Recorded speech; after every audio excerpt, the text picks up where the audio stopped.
Okay, so a while back I was playing the second Octopath Traveller.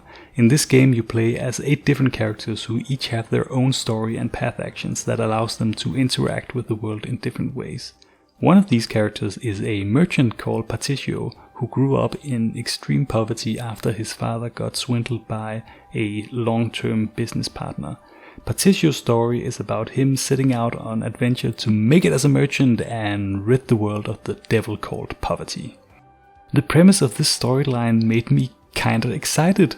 I was looking forward to playing as a merchant, buying and selling goods, expanding my assets and building up a fortune. The reality is that earning money as a merchant in Octopath Traveller is not meaningfully different from earning money just playing the game the regular way.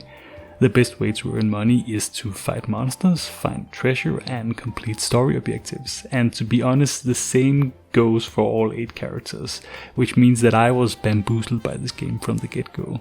So that's really the crux of this video. Why did I get excited by the prospect of an RPG where I get to engage in commerce, and why did I in turn get so disappointed when it was revealed to me that this is not really the case in the game? I'll start by saying that I was actually extremely impressed with how interactable the world was in this game.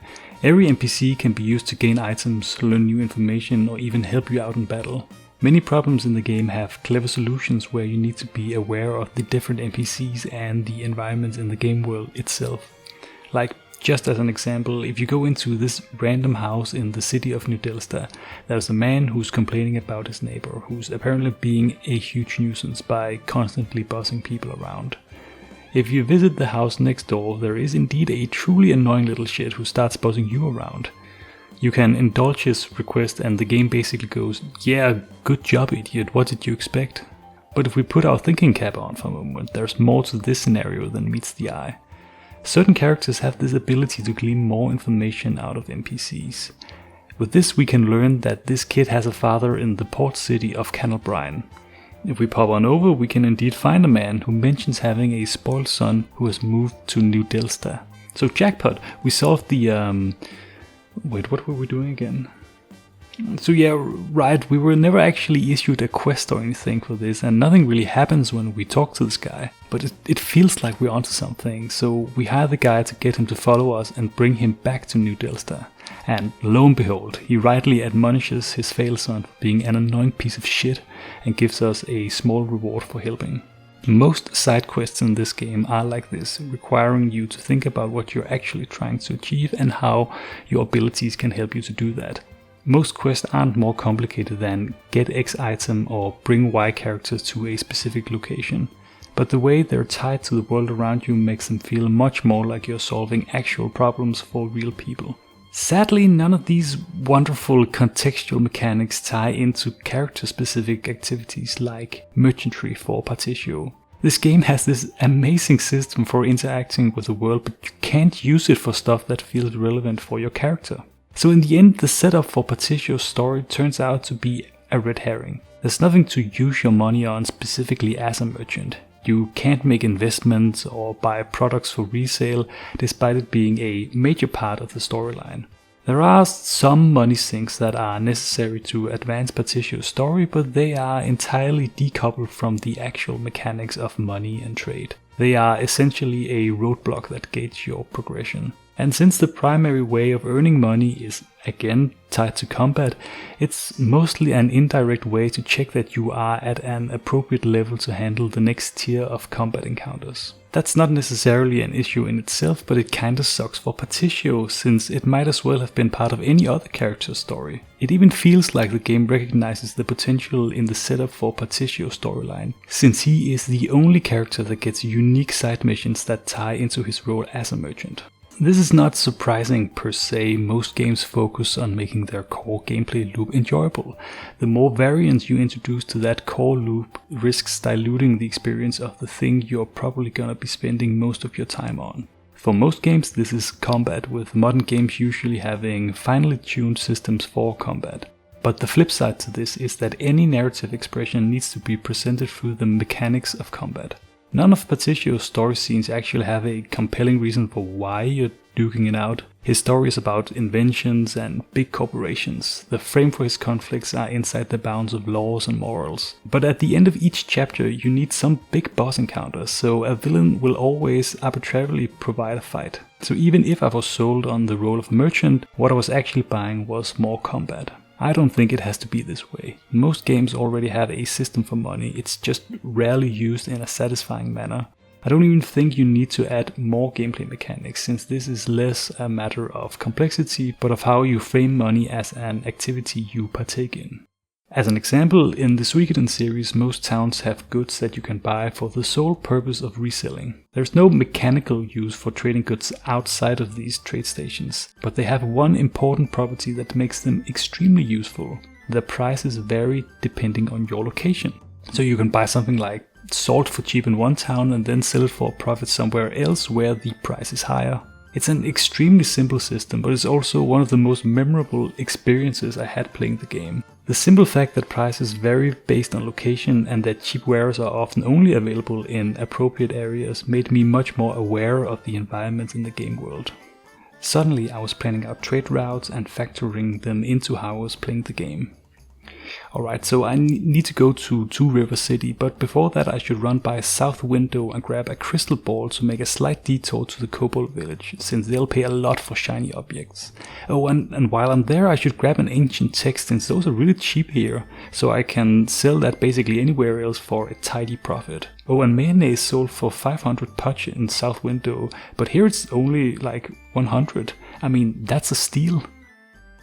Since you need to equip and supply dozens of characters and it requires a boatload of money to do so, being able to generate a steady income is something that you become keenly aware of, and the game rewards you for paying attention to the world around you in this cool diegetic way. Like this, the way money is implemented helps to put you into the mindset of a ruler that has to manage their finances. Both Octopath Traveller and Suikoden have money as a mechanic for ostensibly the same purposes, but money feels more like a tangible thing in Suikoden. It's not just an abstraction, but a real material thing in the game. With all the thought and care that was put into the path action system, why doesn't it actually tie into the main storylines? And all of this got me thinking, why does games even have money? And before that, in the context of a video game, what is money even? I know this might sound kinda idiotic. Money's function in a game should be obvious, right? Like in real life, money is used to buy things, or more specifically, it's a medium for transactions where we exchange stuff that has value to us.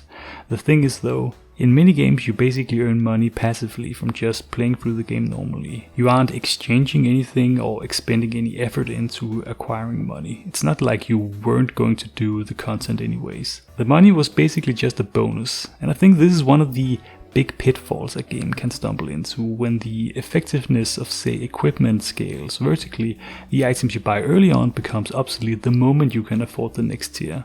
If the number is bigger, why would you ever go back to the one with the lower number? In that kind of design, equipment is basically just flat upgrades to characters. In most games you don't really need to think that much about money, and there is rarely stuff you can do specifically to earn money. If you can't afford something, the solution is usually to just play the game some more and return again when you do have the money. Money simply then becomes another way to track progress. Consequently, money is usually functionally similar to the most common system of progression: experience points. You earn both from the same activities, usually battles and quests, and they both increase your general capabilities. This leads to a weird situation where if you're underleveled, the solution is to fight some more battles, and in contrast, if you're low on cash, the quickest way to earn some spare change is also to fight monsters. In theory, the difference is that the progression path of XP and level are fixed, while the progression that money grants you is adjustable. You can choose what you spend your money on, but you don't really have a choice on whether you go from level 30 to 31. But even that distinction doesn't really hold up to scrutiny. Plenty of games offer a great deal of choice in skill and stat progression while having a very limited scope of things you can actually spend money on. This sometimes leads to the feeling that money and experience are just two different currencies that basically serve the same function.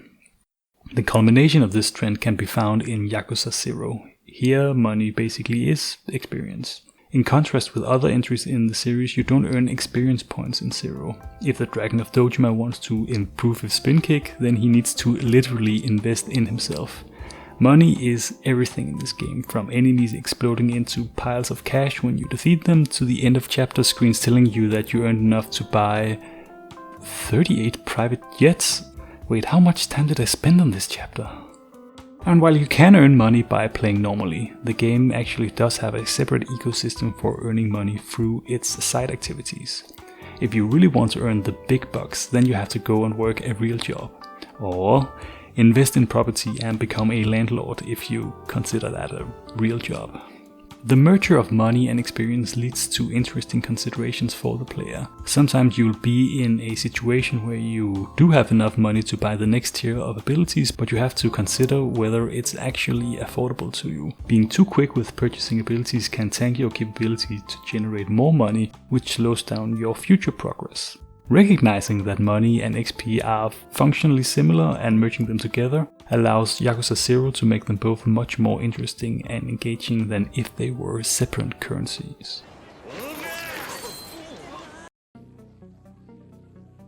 In general, I think money speaks to a central power fantasy. Money is sadly a very relatable concept for most people, and being able to afford expensive things is an easy way to convey power and privilege. Most games aim to be a fun and comfortable experience, so making players feel rich can be an efficient shorthand for that feeling.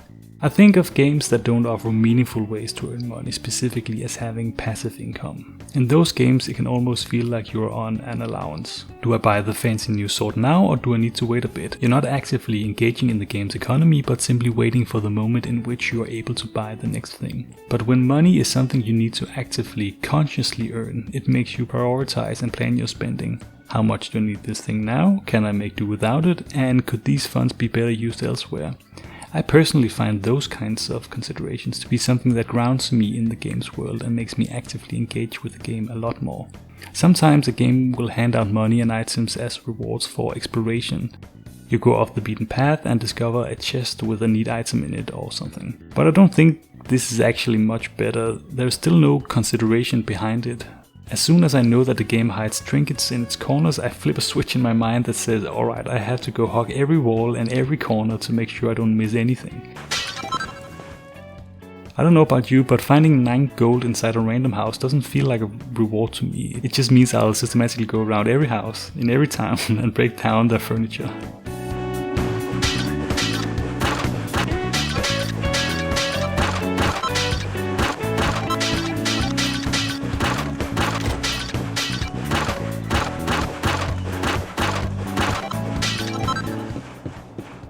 It makes engaging with this wonderful location into a checklist instead of something I approach with genuine curiosity.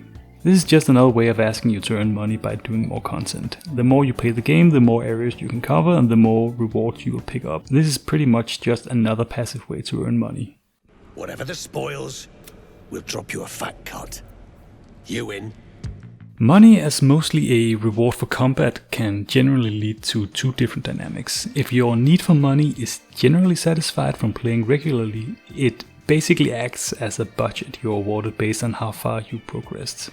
By now it should probably be clear that I found this to be boring design, so the other way becomes to tweak the numbers to make sure that money is scarce, so that just progressing through the game leads to the player generally lacking in funds. But this is not really ideal to me either if there is no alternative way to earn money. Earning money then becomes a matter of grinding basically, and the game's economy ends up being less about thoughtful interactions but of patience. Do I care enough about this fancy dagger to put in the required time to get it? That's not really appealing to me either, and I think it's pretty telling that in many games with a merchant class, their primary ability is often a passive that increases the amount of money you get from battles. They seem specifically made to ease the grind and not to make earning money actually interesting. And look, toning down money as a combat reward is not unheard of. One of my favorite games of all time is Trails in the Sky.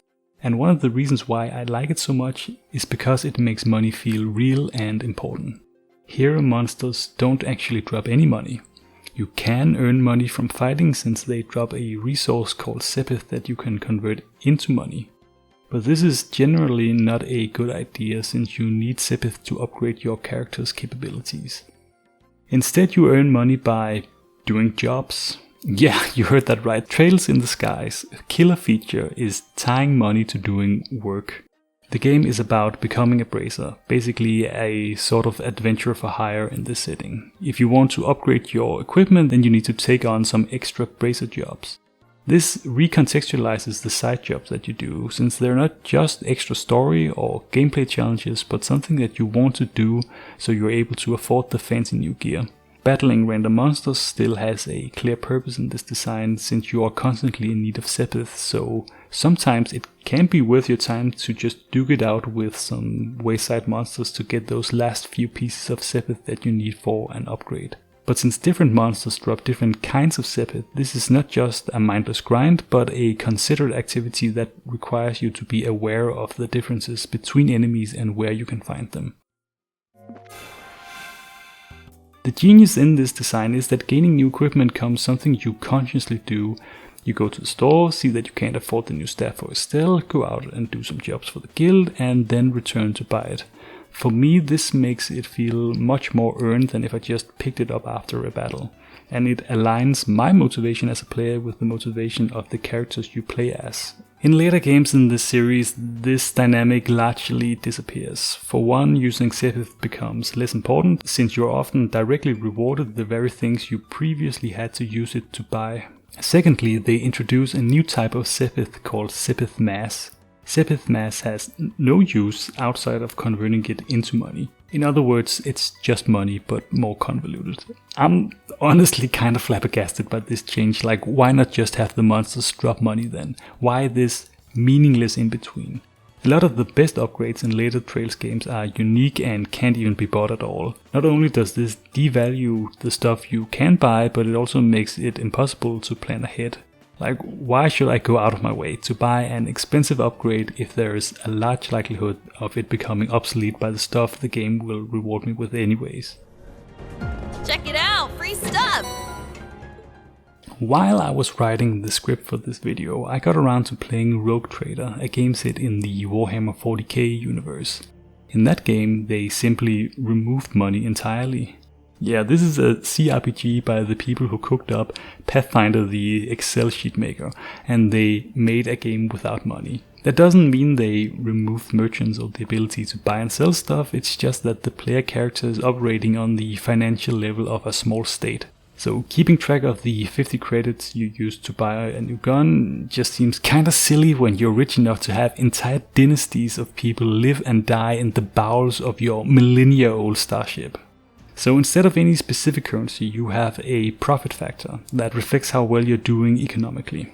If something is within your profit factor, you can buy it without expending any tangible resource. It's not a perfect system, but it's kinda gratifying seeing how non-consequential it is to remove money as a design element. In Rogue Trader, you start the game as a high-ranking figure, and it's part of the fantasy to build your power and influence on top of that foundation. So starting out haggling for a new pair of boots might add to the arc of one game, it would be detrimental in Rogue Trader.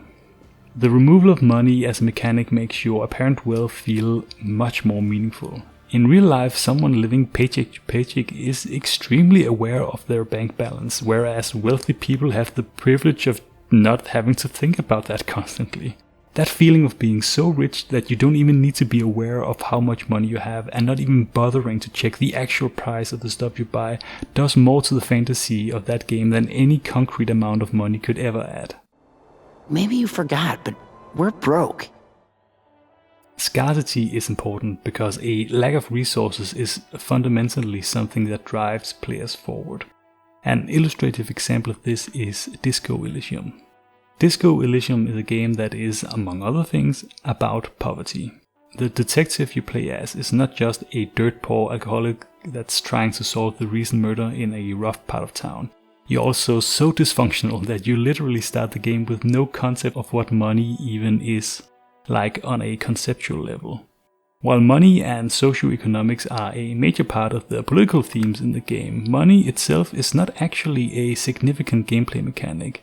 Still, money is immediately introduced as an ever-present factor. At the beginning of the game, you are presented with what is essentially a crippling amount of debt. Not so fast. You owe me 130 real. You apparently owe 130 real to the cafeteria manager from a 3-day bender where you emptied the bar and trashed your motel room. If you don't pay up, you don't even have a place to sleep at night. So, what do? There are no convenient enemies to loot in Disco Elysium. Your station doesn't even humor the thought of sending you a forward paycheck. You can find small change by digging through your surroundings, but it's a rare occurrence to find more than a couple of real at a time. You might feel pretty resourceful when you discover that you can collect used bottles and return them for recycling and then pocket the deposit. But this will in turn bring you the devastating revelation that collecting used bottles in a slum is not really a sustainable way to earn an income. So you're at your wit's end, trying to clear your debt to the cafeteria manager while simultaneously trying to perform a murder investigation. Poorly.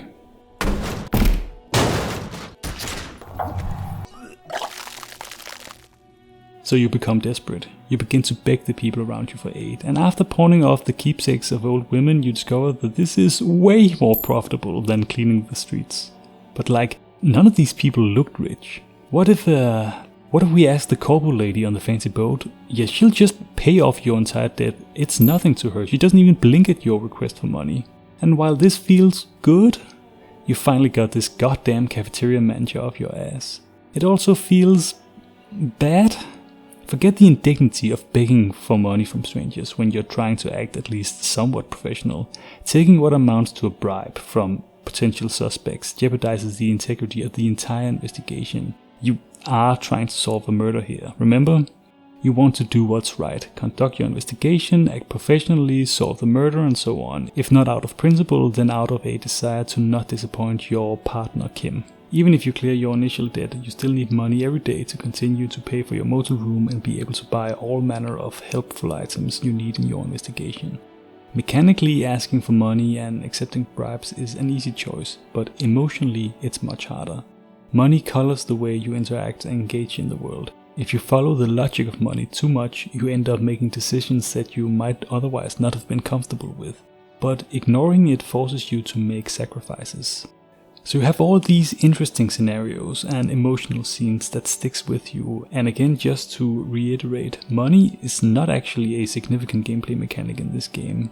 There's not even a separate system for vendors. I'm not kidding here, buying and selling stuff is just handled inside the dialogue system. But because money is giving this much weight, not just in the broader narrative, but also in your moment-to-moment interactions, money becomes a major driver for the way you play the game. I feel like many role-playing games want this tension, where money is not just something you want but something you need, where you start from the bottom and rise up to prominence and riches, or where you have to make tough decisions between doing the right thing and doing what's good for yourself.